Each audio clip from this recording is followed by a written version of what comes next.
Hello students, good morning बेटा। Maths course school of excellence की हिंदी की ऑनलाइन क्लास में आपका स्वागत है। आशा करती हूँ आप सब स्वस्थ होंगे, अच्छी प्रकार से पढ़ रहे होंगे। आज हम पाठ 8 चिंटू की जासूसी भाग 1 का आगे का हिस्सा करेंगे बेटा। इसका आधा जो भाग है बेटा वो पहली वीडियो में हो चुका है। आज हम इसका जो बचा हुआ भाग है वो करेंगे। इस पाठ में हमने जाना कि जो चिंटू है उसका घर बहुत बड़ा है और उसके घर में नौकर चाकर काम करते हैं। उसके घर में कितने नौकर थे आपने पाठ पढ़ा था। मैंने देखो बेटा 2 पेज की जो वीडियो बनाई थी उसमें बता रखा था ना कि साहिदा दीदी थी वो सफाई का काम करती थी और जो मंगलू थे वो खाना बनाने का काम करते थे और जो भैरव काका थे वो बागवानी संभालते थे अर्थात बगीचा संभालते थे। तो इतना बड़ा घर था, इतनी बड़ी कोठी थी, तो उसमें आए दिन चोरियां होती थी और छोटी मोटी चोरियों को तो बेटा बड़े घर में पता भी नहीं चलता है ना। तो जो चिंटू है वो छोटा बच्चा है और उसे जासूसी करना बहुत अच्छा लगता है। जैसे आपको भी लगता है ना, खोजबीन करना अच्छा लगता है, वैसे ही उसको भी अच्छा लगता था। तो उनके घर में जब चोरियां होती थी तो वो कभी साहिदा पर शक करता है, कभी मंगलू काका पर शक करता है, कभी भैरव काका पर शक करता है ना। तो हमने पाठ में पढ़ा था कि वो साहिदा पर शक करता है और साहिदा पर शक करते करते उसका पीछा करता है और पीछा करने के बाद उसे पता चलता है कि वो तो बहुत गरीब है और उसकी एक जंगल में एक झोपड़ी है और झोपड़ी में 2 बच्चे हैं उसके और एक गाय है उसके पास, है ना। और अपनी माँ को वो वहाँ पर लेके जाता है और तब देखता है कि सच में उसके 2 बच्चे हैं और एक गाय है। उसके लिए वो घास डालने गई थी। आई होप बेटा आपको यहाँ तक का जो पाठ है वो अच्छे से समझ आ गया होगा बेटा। आगे का पाठ अब हम करेंगे। आइए देखते हैं आगे क्या है पाठ में। साहिदा पर जब चोरी का इल्जाम लगता है तो वो अपनी सफाई पेश करती है और वो क्या कहती है देखो। वो कहती है उसका एक एक शब्द हृदय की गहराई से निकला हुआ लग रहा था। सब कुछ सच्ची बातें, गंगा जल सी निर्मल पावन, संदेह की कोई गुंजाइश नहीं। गुंजाइश होता कोई उम्मीद नहीं। तब अम्मा जी भावुक होकर बोली, मैंने कब कहा कि तुमने चोरी की है। चिंटू ने माँ को सिखा दिया था कि इसने चोरी की है और वो फिर बताती है, बिल्कुल दिल से बताती, अपनी आत्मा से बताती कि मैं चोरी नहीं करती। चिंटू का जासूस मन भी कह रहा था कि साहिदा एकदम निर्दोष है, बेकसूर है, अवश्य ही अपराधी कोई और है, उसे खोजना होगा, ये चिंटू ने सोचा। और साहिदा, अब बेचारी के मन को मैंने व्यर्थ ही चोट पहुंचाई। वह भरे कंठ से बोला, मुझे माफ कर दो साहिदा दीदी, मैंने बेकार ही आप पर शक किया। चिंटू भैया कहते हुए साहिदा ने चिंटू के बहते आंसुओं को अपने हाथों से पोंछा। यहाँ पर ये क्वेश्चन आएगा बेटा, उसका आंसर है ये लाइन देखना। और बोली, मैं मर जाऊंगी लेकिन तुम्हारे घर को आंच नहीं आने दूंगी। ये साहिदा ने कहा। सचमुच आंसू वह जादुई चीज है जो मन में छिपे तिल तिल मैल को भी बहाकर बाहर निकाल देती है। आंसू बेटा, आंसू जो होते हैं वो ऐसे ही नहीं निकलते। जब हम साफ होते हैं, बिल्कुल पाक होते हैं, अंदर से निर्दोष होते हैं, तब हमें आंसू बाहर आते हैं जब हम पर कोई शक करता है। रोकर उसके मन का भारी बोझ हट गया था। तब चिंटू और उसकी माता जी अपने घर लौट आए। कई दिन तक चिंटू बहुत उदास रहा। फिर वह नए सिरे से खोज में जुट गया।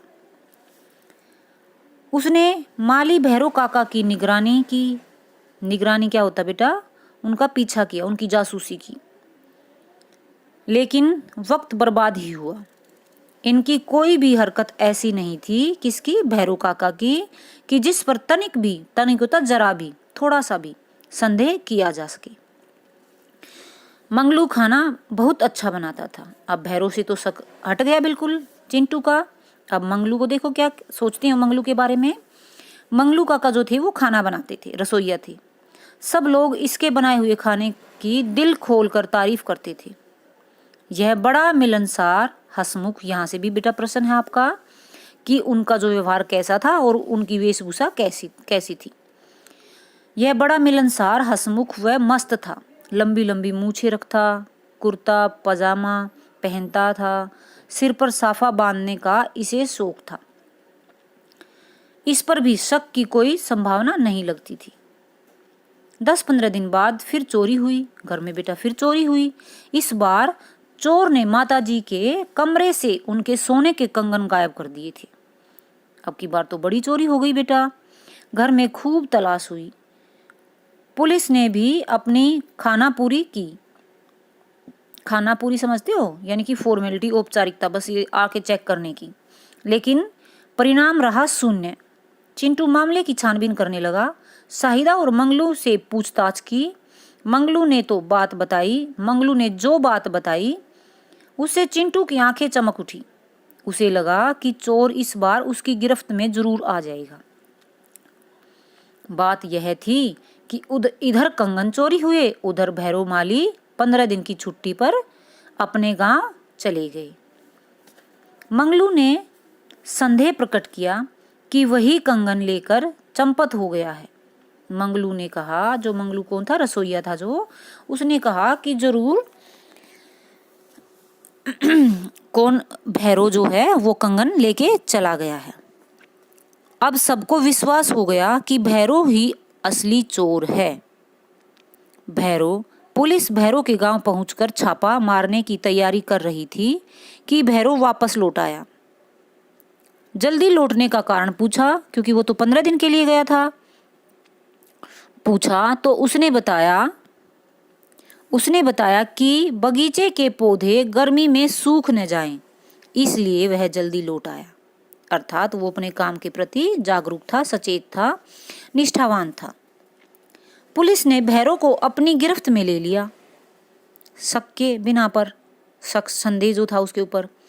उसकी कोठरी का ताला खोलकर पुलिस के साथ कई लोग कोठरी में घुसे जहां पर वो रहता था। अचानक नीचे से कोई चीज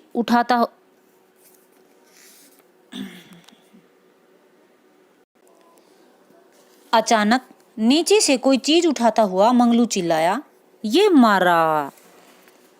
सब लोगों ने चौंक कर उधर देखा। मंगलू के हाथ में लाल रंग का एक मखमली डिब्बा था, क्योंकि बेटा जो सोने की जो गहने होते हैं, आभूषण होते हैं, वो नरम कपड़े में रखे जाते हैं ताकि उन पे जो उनका डिजाइन होता है, जो कारीगरी होती है, उन पे खरोच ना आए, निशान ना हो। उसने वह डिब्बा पुलिस अधिकारी को सौंप दिया। हाँ, यही है मेरे कंगनों का डिब्बा। किसने कहा? ये चिंटू की माँ ने कहा। देखो, इसमें कंगन भी हैं क्या, हैं या नहीं? माताजी ने चिल्लाकर पूछा। दरोगा जी ने खाली डिब्बा हवा में लहरा दिया, क्योंकि उसमें कंगन तो थे ही नहीं। चोर था जो, वो बहुत ही तेज था। कंगन उठा के ले गया और डिब्बा वहां पर रख गया। असली माल अपने घर पहुंचा ही दिया। ये किसने शक जाहिर किया? किसके ऊपर शक जाहिर किया? ये भैरव के ऊपर किया कि जो असली जो कंगन है वो अपने घर रख के आ गया। इस खाली डिब्बे की इसे जरूरत भी क्या थी? मंगलू भैरव की ओर इशारा करते हुए बोला। ये सब बातें कौन बोल रहा था? मंगलू। अब इन बातों से तो ऐसा लग रहा है बेटा कि मंगलू ने ही चोरी की है ना? अपने पर चोरी का इल्जाम लगने से भैरव का रो रो कर बुरा हाल था। यहाँ से भी प्रश्न आएगा आपका कि भैरव का रो रो कर बुरा हाल क्यों हो गया? चोरी का इल्जाम लगने से। पर सबके पैर पकड़ पकड़ कर अपने को बेकसूर बता रहा था। भैरव अपने को निर्दोष बता रहा था कि मैंने चोरी नहीं की, लेकिन वहां कोई भी उसकी बात सुनने को तैयार न था। दरोगा जी भैरव को पकड़कर थाने में ले गई। बेटा, जो हमारा जो पहला भाग है उसमें इतनी ही कहानी दे रखी है। आगे की जो कहानी है बेटा वो पाठ 9 में है, चिंटू की जासूसी भाग 2। आई होप बेटा आपको यहाँ तक का जो पाठ है बेटा अच्छे से समझ आ गया होगा। और इसके नए शब्द आपको करने हैं बेटा, और इसकी बुक एक्सरसाइज बेटा वो मैं नेक्स्ट वीडियो में सेंड करूँगी। यहाँ तक के लिए बेटा आपको ये पूरा पाठ दोबारा से रीड करना है अच्छे से, और इससे शिक्षा लेनी है बेटा। इससे शिक्षा क्या मिलती है हमें कि हमें ऐसे ही शक के बिना पर किसी पर ऐसे ही दोष नहीं लगाना चाहिए, इल्ज़ाम नहीं लगाना चाहिए, क्योंकि बेटा बहुत दुख होता है।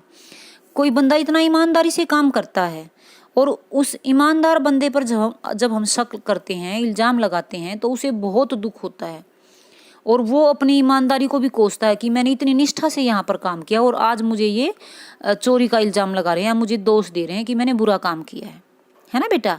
तो आप छोटे बच्चे हो बेटा, इसलिए आपके इसमें डाल रखा है ये शिक्षा देने के लिए कि कभी कभी बच्चे जो होते बेटा खेल खेल में हम कभी किसी का जाने अनजाने में दिल दुखा देते हैं, है ना। तो ऐसी गलतियां हमें नहीं करनी चाहिए। ओके बेटा, बाय बाय, हैप्पी लर्निंग।